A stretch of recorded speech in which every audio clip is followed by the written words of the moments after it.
Genius for life. Coconut smoothies coming at you.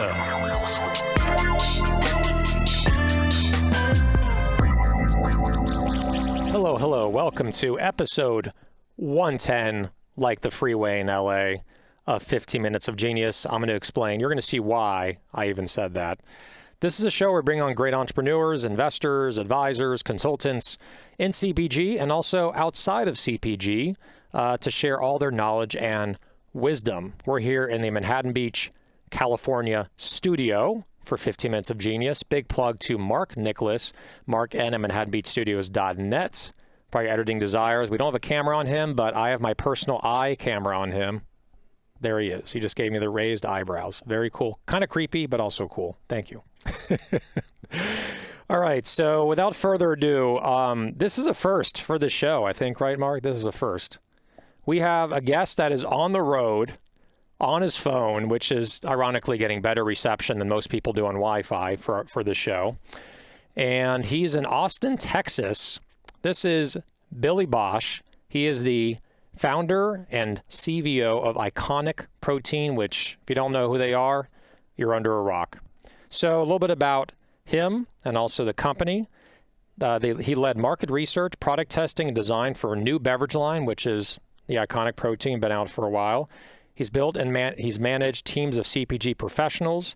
He also launched a Iconic Protein line powder that is now in Sprouts and other national retailers, and led fundraising of $10 million in capital to finance the business. So definitely a legend in the protein space.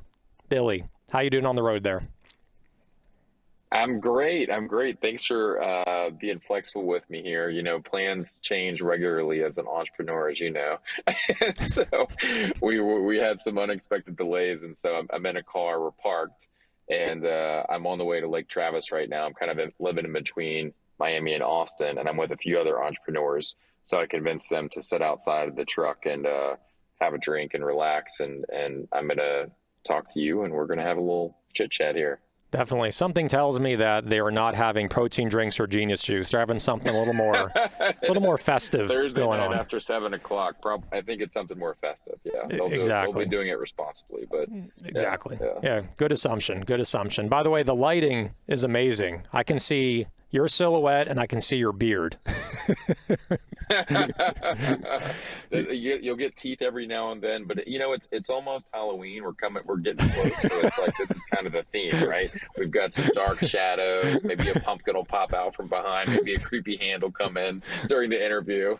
Exactly. And I don't know if he did this on purpose. There's kind of like an orange tint going on your face, like you're just a jack-o'-lantern, like smiling, you know, like in the darkness. So very well done, this sir. Whole thing was planned. So it was all planned. I'll just admit it. You know, it's all planned. This is a stage I'm on right now.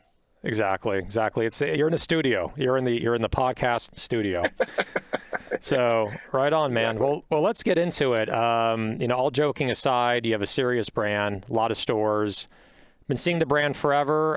You know, Carp Riley. You know, I know. You know, the Carp family, and also the fund.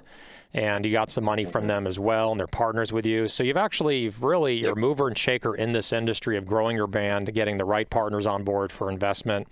So tell us, let's start with a story. Like, you came into this space, you know, 5 years before Koya, you know, all these other brands that are now trying to do protein drinks, you know, right. 9 years before us, because we went into some protein smoothies and Sprouts. So you're kind of one of the original healthy protein drinks. Tell us, like, why did you want to get into, like, what kind of tipped you to say, I want to get into this category? And you're kind of one of the leaders, like what's it called?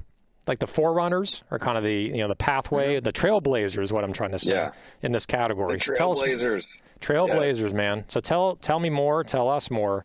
How did you get into this, and how'd you get the idea? Great question. Get that question every now and then, as you might imagine. Probably. Exactly right. And I'll start off by saying I have no business being in the drink space in general. You know, for me, it was solving a problem. I had some health issues in my kind of mid and late 20s. And what I realized, a lot of people have this epiphany, right? And for me, there was this like health scare. And I'm from Louisiana. I love fried food, covered in cream sauce, covered in spices, eating it late at night or whatever, right? And what wound up happening is, even though I love working out, I'm pretty active, I had health issues, right? I had high cholesterol, I had chronic acid reflux, I had to sleep sitting up because I had acid reflux every night. And, doctors put you on statins, they put you on, on this anti-inflammation stuff, all these prescriptions. And I thought that sounded crazy. So I go to a dietitian.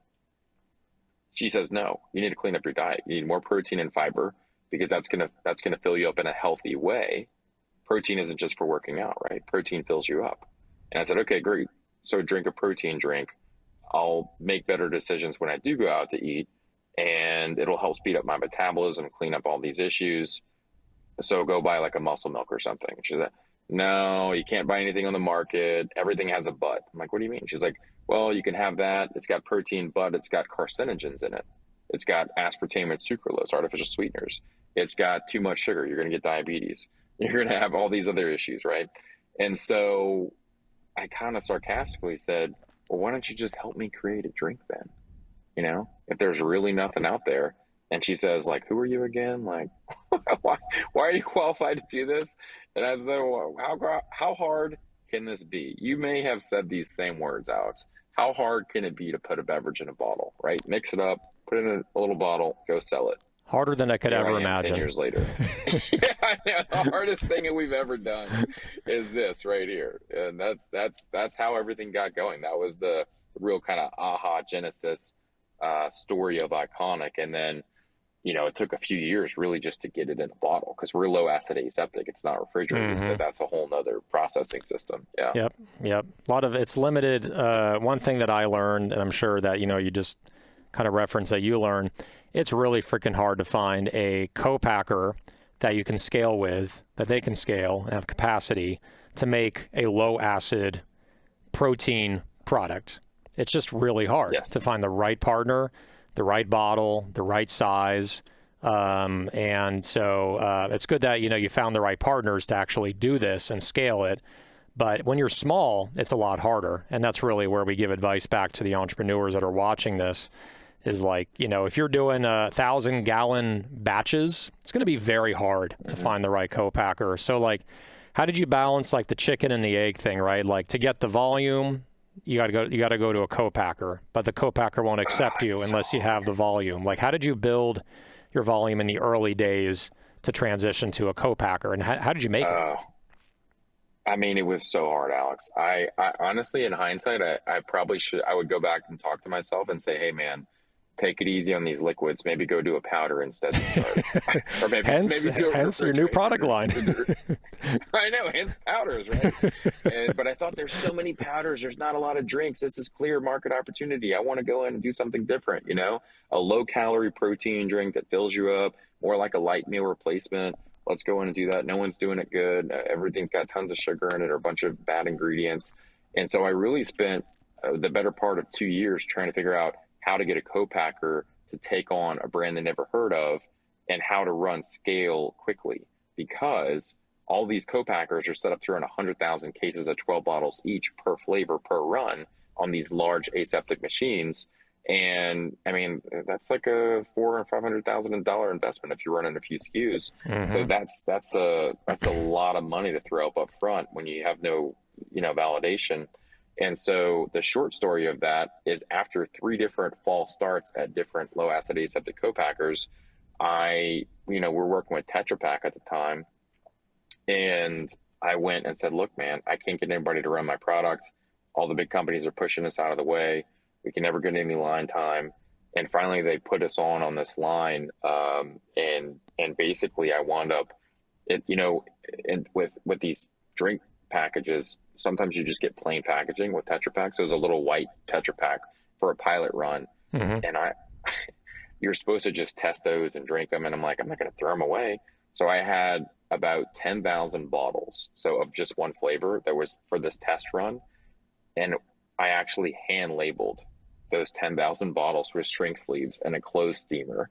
Oh my God. An army of interns, friends and family in New Orleans that are all like steam, and I'd have these like friends come up, they're like, "Hey man, can I take a break? I have the steamer hand." What's the steamer hand? Well, it's when your hand gets all soggy from the steam and you start to get a little burn on the edge of your hand. Hmm. So I'm like, what's happening here? Got to start But having like you health know, we insurance for those interns to go get I checkups. know. I'm like, we got to get back to work. We have bottles label. But those 10,000 bottles were proof of concept, and I found a way with the help of those around me to get them on the shelf and test it. And it turns out they sold pretty fast. So it's okay. Now I Hmm. can go run, $30,000-$40,000 worth of this stuff and start to build out this product line. What's interesting too that I've noticed is that you got into the game, shelf stable, right? You mentioned Tetra Pak, and then you Yeah. have your bottle now, kind of the roundish bottle, blue bottle, I would say, not to be confused with Yeah. coffee. And Yep. and then like about 5-6 years ago, you started seeing refrigerated protein Yes. beverages hit the market. The Koyas, Rebel got into it. We're kind of in it in a way. We have one small, like a sideline of protein Yeah. smoothies that we're pushing at Sprouts. But at the end of the day, like what's really amazing is that things are coming back around where shelf stable is getting back in style, which is interesting to be merchandised anywhere in the store. So is that one of the key reasons you're like, I want to keep this shelf stable because for marketability, visibility in stores, shelf life, I'm sure all the above, right? Yeah, and look, I think that the cooler is always the sexy place to be, right? And for you guys, you have to be in the cooler. For us, it's a battle to get in the cooler because the stores have a limited amount of cooler space. Everybody wants to be in it, and if you're refrigerated, you have to be in it. You don't have a choice. And so for us, it's this challenge of, hey, do we go refrigerated with our line and automatically get to go in the cooler? You're still battling for shelf space, but Mm-hmm. at least you get in the cooler. That's a definitive thing once you get in the store. But half of our business is e-commerce, right? Half of it's online, and it's really challenging to do that for Koya, and you guys. Like, I would imagine it's a lot more challenging to do that. And so there's always like that pro con of like, what do you do? So I'm not saying we would never have a refrigerated line, but I enjoy being able to ship things, so, just for e-commerce in general, and also, I think we're up to 18 months shelf life on our line, so it's a Mm-hmm. nice long shelf life, and we don't really ever, nothing really ever expires, right? Because you Exactly. got a year and a half to sell it. And Yeah, food safety as well. If you're shipping, yeah, shipping online, if FedEx or UPS takes an extra day or two because they screw up or they're short staffed or they deliver to the wrong house or yes, whatever, you're not going to risk the product going bad. And then that customer will drink the product and think that it's your fault, Iconic's fault, when it's actually FedEx's fault, and it'll be sour. So and that's something that's we such a challenge, right? we battle with that Yeah. all the time. And it's not easy, and it's expensive and the margins are low.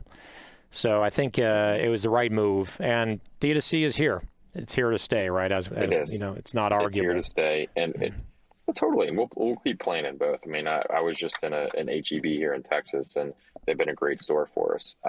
And you can get cooler placements and these other things, and people are always going to go to the grocery store. There's a lot more people ordering online, but it's not going away. You know. Exactly. Always going to be that traffic and that experience, especially the stores that you're in.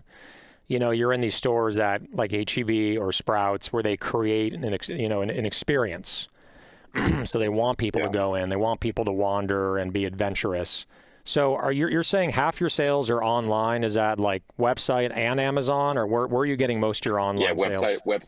exactly. Website and Amazon. It skews Amazon just because Amazon has a much higher conversion rate. Right. I would love to have more of those customers on our website because Amazon is really like secretive about the customer data. So you referenced earlier, somebody gets a bad shipment. FedEx takes too long for us. Maybe somebody gets a damaged shipment. I can't communicate with that customer, right? They just leave a 1-star review and say, "Oh, shame on Iconic. My product is damaged." And look, Amazon has their own customer service department. They'll probably send them a new one, but maybe they don't. Who knows? And I like having that direct contact with the customer, so I can say, "Hey, look, we're so sorry to hear that. Here's what may have happened. We're going to resolve it for you and go above and beyond with a solution." And that's the challenge of Amazon. But then again, there's a lot of revenue opportunity there, right? So it's kind of that double-edged sword. Exactly. Yeah. I mean, it's at the end of the day, I know brands that are literally trying to get, and I'm very vocal about this, getting customers away from Amazon. Yeah. There's a lot of tricks to doing this, right? Where when you ship something to the customer, maybe you can put a little flyer in the box that says, hey, you know what? Next time order it from our website, instead of Amazon. Like we Yeah. do things like that to incentivize people away. Amazon's a Yeah. great base. There's going to be a lot of people on there that will buy it. But at the end of the day, we want to own the customer's information. We want to be able to retarget this customer and get them to come back with a deal and become like, a lifetime customer, right? So let's get into your powder because we're kind of running short on time. Quick, Yeah. we do plugs on here and all that in the story, but for entrepreneurs that are watching, what was really the driver to going into powder, right? Besides that it's light, all these great things, what was some of the market data and categorical data really telling you to say, I need to get into this segment?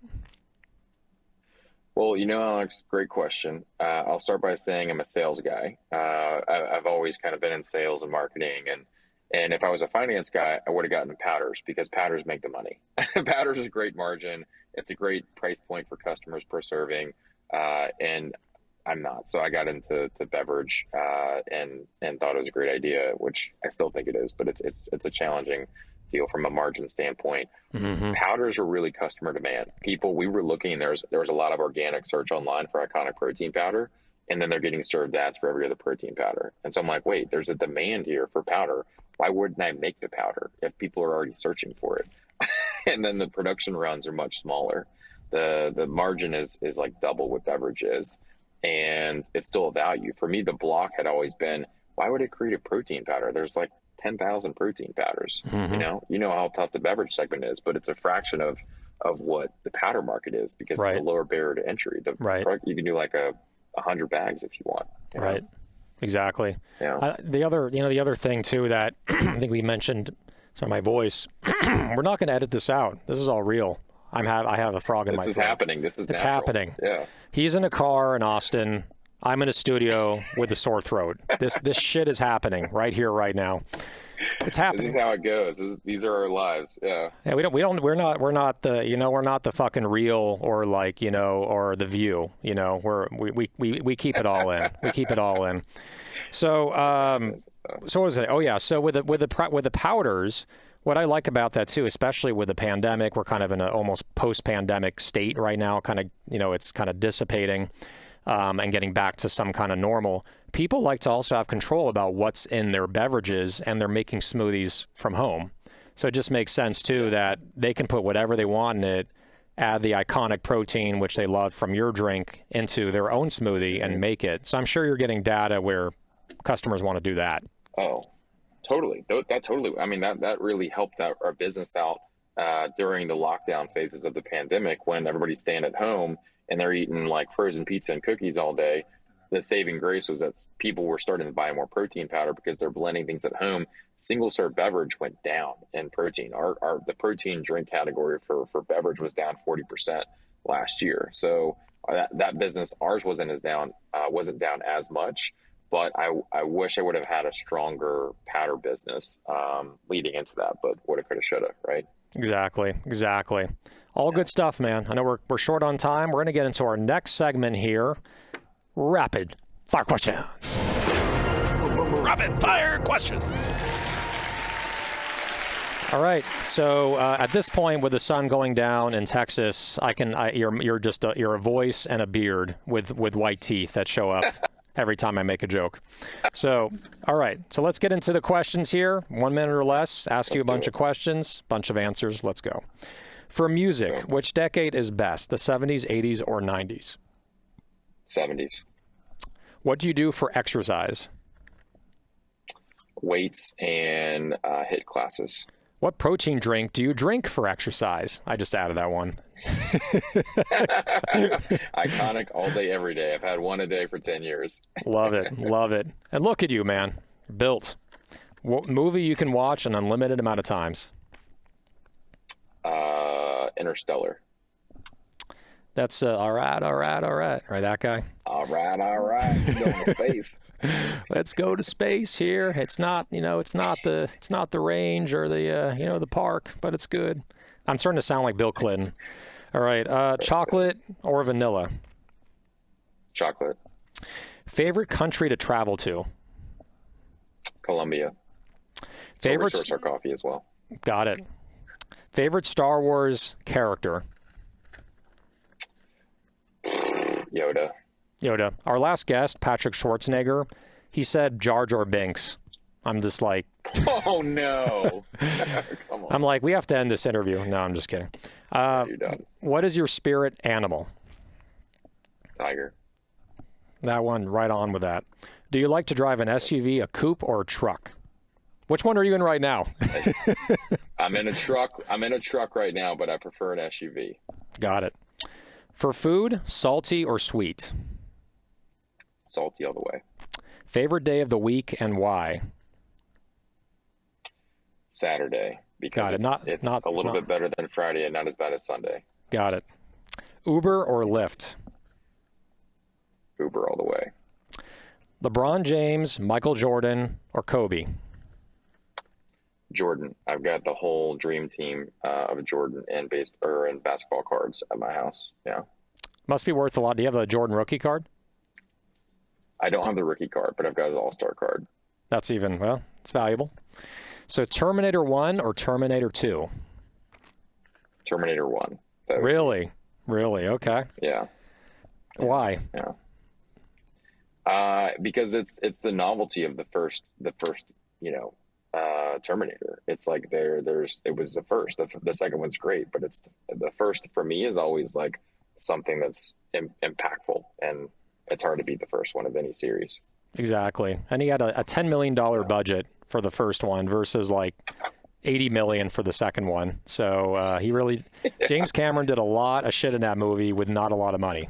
So yeah, exactly. It's all about Arnold Schwarzenegger, where you can tell it's a mannequin when he's taking out his eye in the mirror. Yeah. So I gotta go back and watch that. Yeah. Yeah. He's in a hotel just taking out his eye because someone, I think, stabbed him in the eye, and he's literally, you can totally tell it's just a mannequin, like taking his eye out. It's not real Arnold. The 80s. Favorite food or drink if you're stuck on a deserted island? You cannot say iconic and you cannot say genius juice. And the food, are there packaged goods on this island, or I have to? It could be packaged. It could be from a tree. It could be water. Whatever you want. I hope there's pineapples on there because pineapple's my favorite fruit. And I hope there's like some wild boar on the island too, because I can make crackling with that. I can make ground pork. I can make bacon. I can make a whole lot of things with pork. So, Castaway 2, starring Billy Bosch, coming to a theater near you, and on Netflix. The beard grows longer. The beard, and then also you have to lose weight like Tom Hanks did, right? So. I don't want to do that. Yeah. No, not an option. So anyway, man, that is Rapid Fire Questions with Billy Bosch, founder of Iconic Protein Drinks, Iconic Protein Powders at a store near you, and also online, iconicprotein.com, right? You got it. Awesome, man. Thank you for joining us in episode 110. And yeah, man, it's a first from a car. So going down in the history books. We did it. We did it. Yes. Success. All right, Billy, well, have a wonderful night. Enjoy the rest of your Thursday, all right? Okay. What's really cool is he had reception problems right at the very end, which was the perfect timing. All right, so that is episode 110 of 15 Minutes of Genius. Big plug to Mark Nicholas, Mark N at ManhattanBeachStudios.net for all your editing desires. There's his information. Make sure to reach him. Photos, videos, have your own podcast. He does it all right from the studio in Manhattan Beach. He can do it for you. He can make you look beautiful like me. So there you go. All right, so again, episode 110 in the books. One last thing. Stay genius and iconic, my friends. Genius for life. Coconut smoothies coming at you.